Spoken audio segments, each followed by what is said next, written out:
resonate with everything that she's talking about and everything that even tonight is about.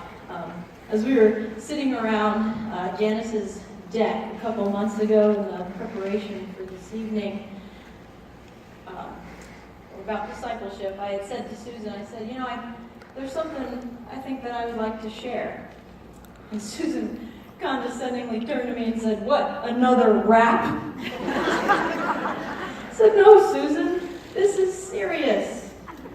I would like to do a one-woman skit." And so that's what I would like to share with you tonight. It is a skit particularly about my first real experience in a discipleship relationship. I would like to share with you a conversation that took place between myself and Suzanne Pearson. And she doesn't even know I'm doing this, and so hopefully I got my facts straight. But this took place 13 years ago. I was 16 years old, and she was my age now. I had already been in her small group for 2 years for my freshman and sophomore year, and I was just starting my junior year. And Mark Carey was doing a sermon series about discipleship at the time. I don't know if you remember 2003, if some of you were here, there was a formula up top of the stage, and we talked about discipleship. And so now you're going to have to follow along well. So how about this? Me here, with my hand in my pocket, because she had her hand in her pocket, this will be Suzanne. And this will be me, okay? So I really think that these are the exact words that were used 13 years ago, because I can remember it today. So it was very complex, as you'll come to hear. So here's Suzanne. Sup? Nothing. Sup with you? Nothing. So, I was wondering, did you want to, come over my house once a week? Huh. You mean for, Bible study? Yeah. And, prayer. Huh. Yeah. That'd be good. Like when? Like whenever.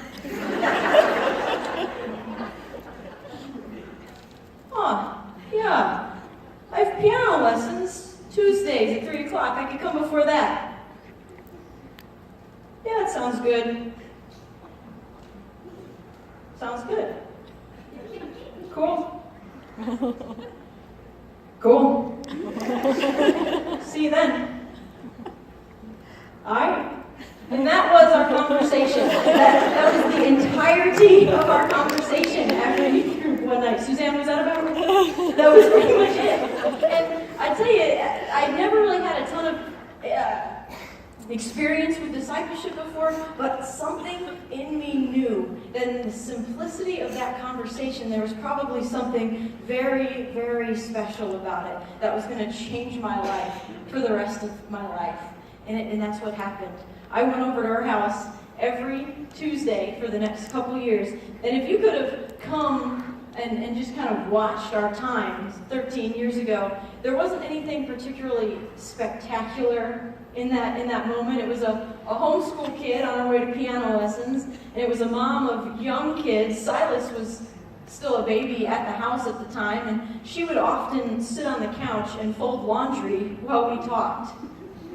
And we didn't know what study to do, and so we did the trendiest study of 2003, which was purpose-driven life. I think you can resonate with that.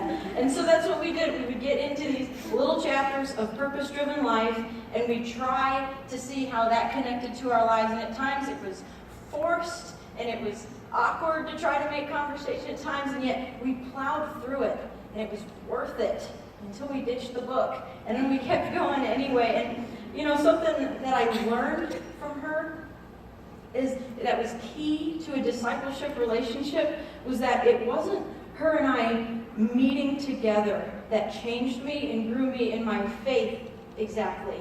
That's not really what made it effective. What it was is she taught me is we need to be walking with Jesus every day, because it's Jesus who changes us. And so I knew that Suzanne met with Jesus every day. She would read her Bible and she would pray, and I did the same. She was an example to me in that, and that's what we would talk about. We would talk about what we were learning.